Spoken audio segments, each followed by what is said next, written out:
Hello everyone and welcome back to my channel. My name is Theo and today we'll talk about how to read more. In last week's video we talked about how to read faster and go through more material in less time, but today it's all about how to dedicate more time to actually reading, how to be able to sit down and read and do nothing else, not be distracted by anything else, because we all know those times when we sit down motivated to read and after a couple of minutes we just pull out our phone and start scrolling through Instagram. If that sounds like you, if you identify with that kind of behavior, then don't worry, you're not alone. And luckily there are some things you can do to mitigate that and to get focused on your reading. So let's jump right into the methods that we can use to read more today. You will find that while last week's video was centered more around reading as research in order to be able to write essays, this week's tips will apply to more kinds of reading, such as reading for pleasure or reading textbooks that you need to learn for exams. So you should easily be able to implement them into your own routine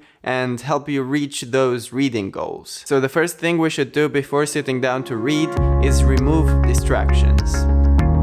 And the first source of distraction that we ought to remove is our mobile phone. Now we all know how distracting having the phone on you can be. You've got social media on there, but also email and other apps that simply you start thinking about them and what else you can do with them instead of reading, and it's always easier to do that than read. And our brains will always favor that which requires less resources, that which is easier basically. What we're attempting to do by removing distractions is basically making reading the easiest thing that the brain can think of that it can do. So put your phone away in a drawer or in another room.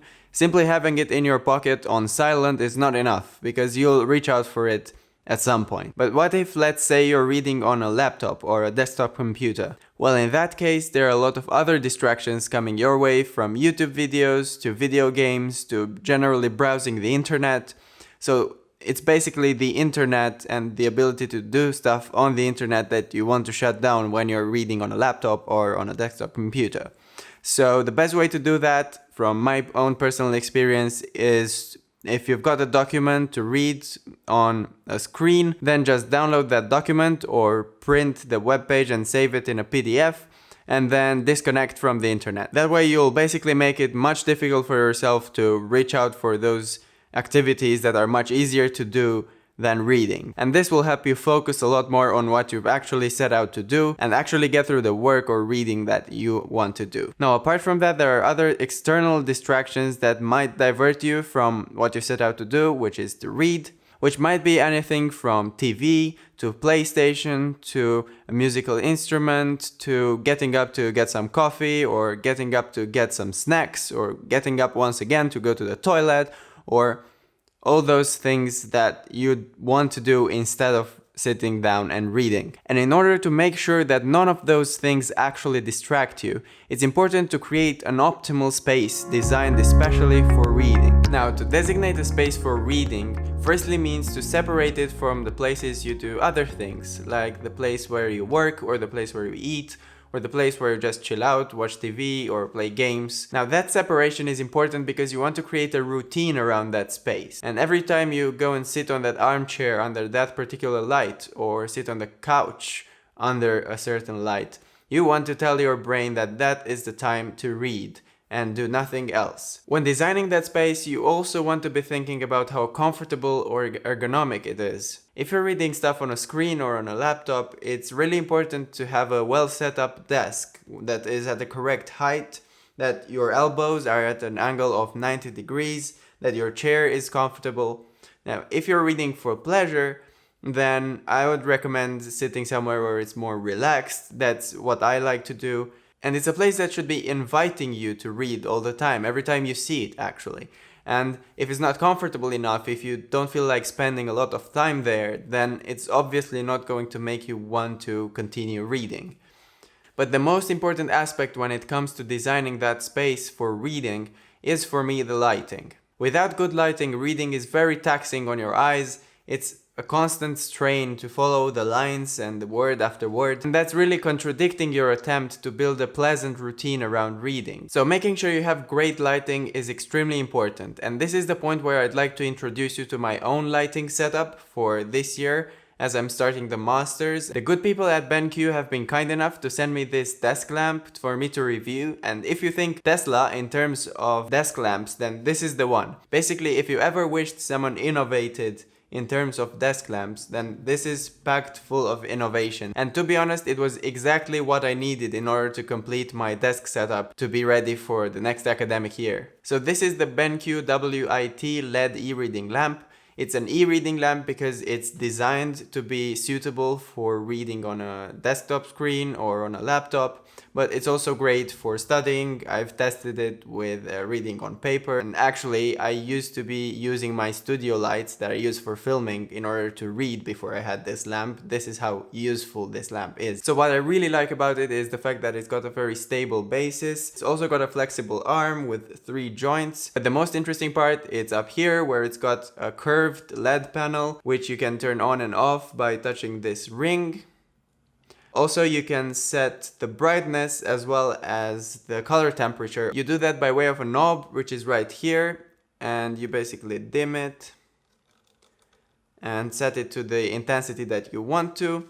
Also, if you push the knob once and then turn it, you can change the white balance of the LEDs. So basically what it does is that it turns on the white LEDs and then gradually mixes in the orange LEDs in with that, and until the white LEDs are completely off and you're only left with the orange light, which is very warm. Now you might prefer a colder light for general work and study purposes. I like it somewhere in between, but towards the colder side for that, or a warmer tint when you are just reading for pleasure, just to relax and have a more cozy atmosphere. Now I'd say it's a great piece of equipment for any student. It's a great product and it's everything I'd ever wish for from a desk lamp. One thing I noticed, however, and that you might want to be aware of if you want to check out the link in the description to get this lamp for yourself, is that it slightly overheats on the top right here because they're LEDs, and most LED lights have some kind of cooling system like a fan or something. So yeah, apart from the slight heat building up on the top, which is honestly not that disturbing, this is a great tool that I'll be using for the entire year, for my entire master's probably, and I'm really glad to introduce it to you.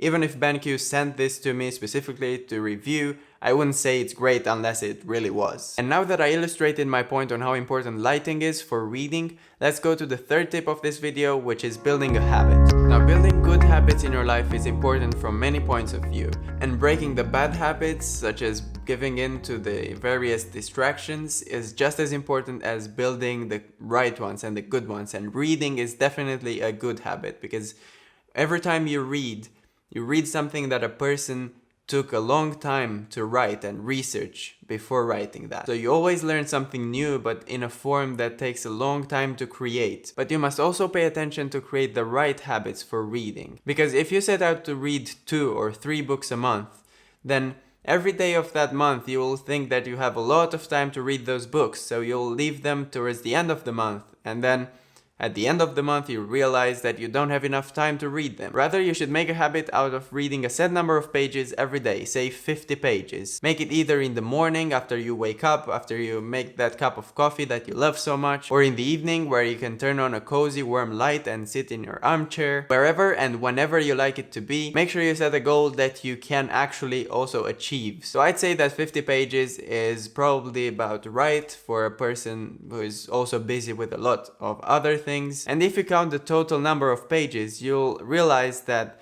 small daily steps will lead to great results. For example, 50 pages a day lead to 350 pages a week, or 1400 pages a month, which is quite a lot compared to how much people generally read every month. Now, to give you an example of a moment when building a routine and a habit out of reading helped me tremendously, I'll tell you a story from my own personal experience. So in order to write my personal statement and prepare for my interviews for Cambridge, I had to read a lot. And I particularly wanted to read 2 very long German books, which were about 700 pages each. And I set out to read them in August of that year when I applied to Cambridge.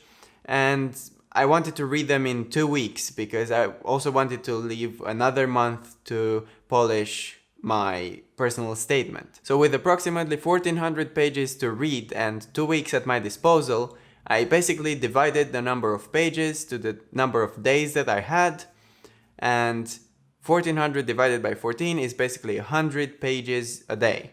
And I stuck with that habit every single day of those 2 weeks, which was my most sustained effort to read books from cover to cover, because compared to non-fiction, fact-based books where you just skim and look for the most important information, with literature it doesn't go like that. You have to read it from cover to cover in order to get the gist of what is happening, and especially if it's books by Thomas Mann or Günter Grass, which are very difficult German writers to read, you've got to read it from beginning to end. So that's what I did. I read 100 pages a day, and to be honest, reading 100 difficult pages a day is quite a hardcore goal for someone who is focused on reading, who has a lot of time to devote to reading, or whom, like me at the time, is preparing for a certain exam or interview, or preparing to write a personal statement. In that case, you might want to adopt such a goal and create such a habit in order to be able to do a lot of reading in a very short period of time. Otherwise, I would advise setting some healthier goals for reading, like 25 or 50 pages a day,